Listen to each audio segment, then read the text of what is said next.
November's Bladder Health Month, a time to bring up a topic that's seldom discussed. Everyone pees, they do, but some people, about 46 million Americans, go more often than they'd like. Here to talk about addressing overactive bladder symptoms, Dr. Ekene Enemchukwu and comedian Ellen Karis. Good morning to both of you. Good morning. Can I call you Dr. E? Is that okay?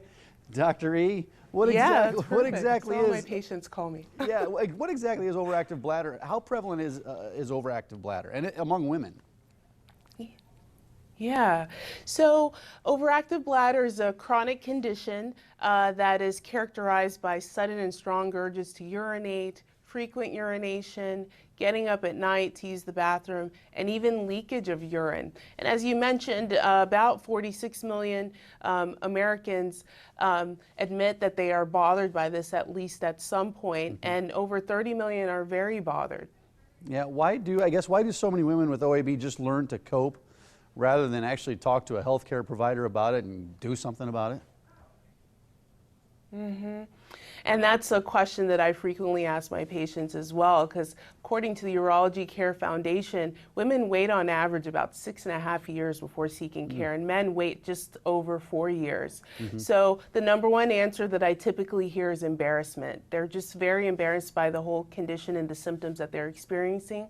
Others feel that it's part of the aging process and there's really nothing that they can do about it. They just need to cope with it, as you mentioned, and just live with it. Others are just afraid to talk to their physicians, and that's part of why we're here. We want to bring awareness to this condition and let them know that their physicians are here to help them and discuss different therapies. Yeah, that makes sense.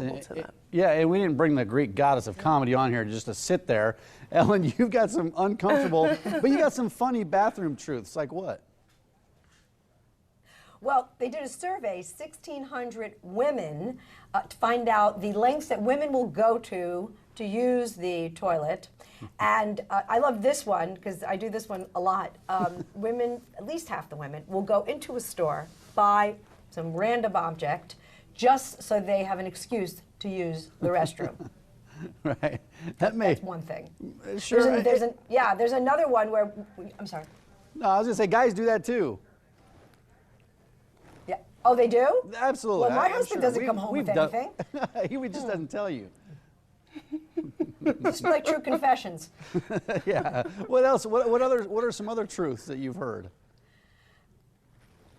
Well, women will stand. They say 10 minutes in the survey. I feel like I've stood online a lot longer just to use the restroom, which is if you've ever gone to a Broadway show, you know, the lines are really, really long, which is why they invented the playbill. Yeah, so you can have something to read. Yeah, they have to make that intermission longer. Right. Dr. E, someone needs to talk to people from Phantom of the Opera. Dr. E, how do you know when it's time to seek treatment? When should people talk to a health professional?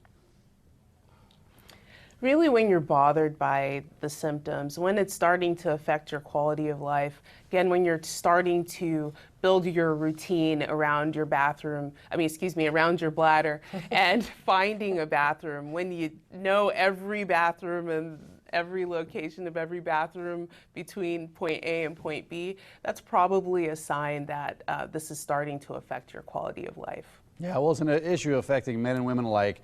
The best place online for our viewers to follow up here? StopStalling.com. 2 L's. StopStalling.com. Very easy. Dr. E and Ellen, a good conversation to get the day started. We appreciate your time this morning. Thank you. Thanks again for having us. You betcha. Mary, over to you.